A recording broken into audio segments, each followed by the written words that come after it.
Армысыздар. Қазақша каналды қолдап, тіркеліп, лайк басып кетіңіздер.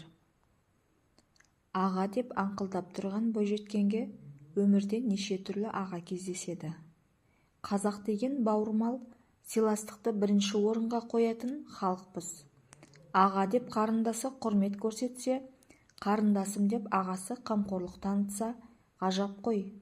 Аға деп аңқылдап тұрған бойжеткенге өмірде неше түрлі аға кездеседі. Бірі шынайы бағыт-бағдар сілтеп, ақылын аямаса, енді бірі отбасылы бола тұра, гүлді құшырлана сүйіп, сабағымен суырып алғысы келеді. Әңгіме солар жайында болмақ. Мұхамеджан Тазабеков бір сұхбатында, бүгінде қоғамдағы ең үлкен мәселелердің бірі ер мен әйел арасындағы қарым-қатынас, жақындық ең жоғарғы деңгейге шықты деген еді. Рас.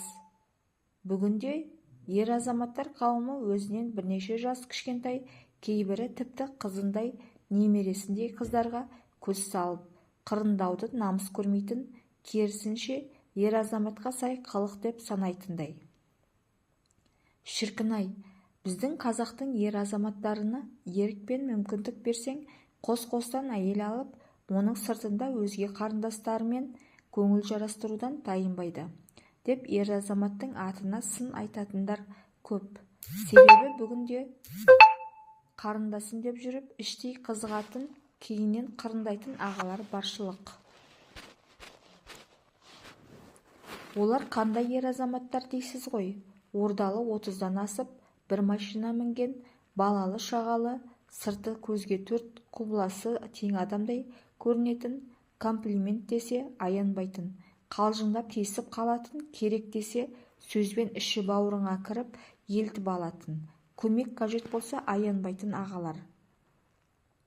Бірде бірге тұратын құрбым өзінен бірнеше жас үлкен әрі отбасылы әріптесі жайында, үйінде жүкті әйелі бар әріптесім мені кездесуге шақырды дейді.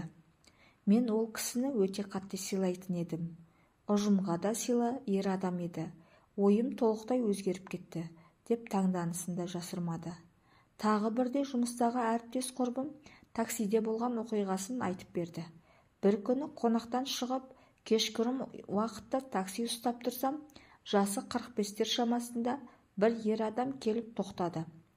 Әдеттегідей баратын жерім мен бағасына келістім, деп отырдым. Бірде такси жүргізушісі әңгімесін бастады. Ойымда еш нәрсе жоқ, мен басымды изеп қойып тыңдай бердім. Содан кейін есімің кім деп сұрады. Атымды айттым. Осымен әңгіме тәмам болудың орнына ағатай сұрақтарды қарсы жаудырды. Қай жылғысың, қайда оқисың, немен айналысасың, деп шектен шыға бастады. Қабағымды түйдім де бір сұрағына жауап беріп, қалағанын естімегенсіп отырдым. Қайдан келе жатырсың дегенде досымның үйінен десем, досың үйінде жалғыз ба әлде әйелі жоқ па екен, деп сұрағанда үстінен біреу су құйып жібергендей шок болдым. Онысымен қоймай, бір кезде телефон нөміріңді берсеңші, хабарласып араласып тұрайық демесі бар ма? Ашуыма тиді. Жоқ, номерімді бере алмаймын, деп кесіп айттым. Сөз ұқпайтын жетесіз, ендеше менікін жазып ал. Кешкі уақытта хабарлас. Күндіз қолым бос болмайды. Бір жерге бару керек болса, қысылмай айт, апарып әкелемін. Ішің пысса хабарлас. Түнгі қаланы аралатамын. Бірақ күндіз қоңырау шалма. Күндіз қолым бос болмайды, деді.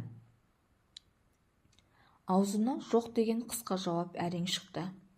Сөз таластырмай үндемей жеңуді жөндеп шештім.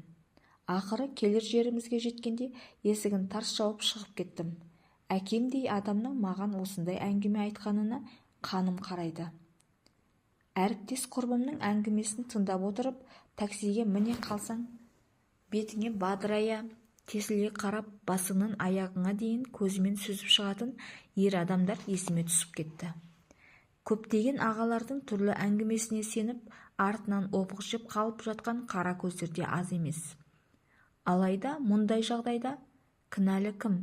Тана көзін сүзбесе, бұқа жібін үзбейдінің кері деп барлық жаман атқа ие болатын қыздар.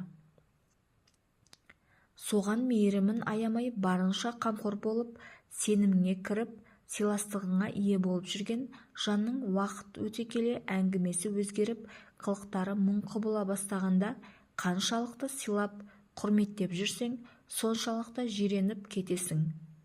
Бір адамнан көңілің қалған соң, барша ер азаматтар қауымына деген ойың өзгеріп, адамдарға сенуден қалады екенсің. Қаумалаған қарындастың әрбіріне сұқтанып, нәпсіге бой алдырып, қосымша ермек немесе ойнас іздегенше өз теңін бағалап жар таңдауына құрметпен қараса, бұл қоғамның сипаты мүлдем басқаша болар ма еді?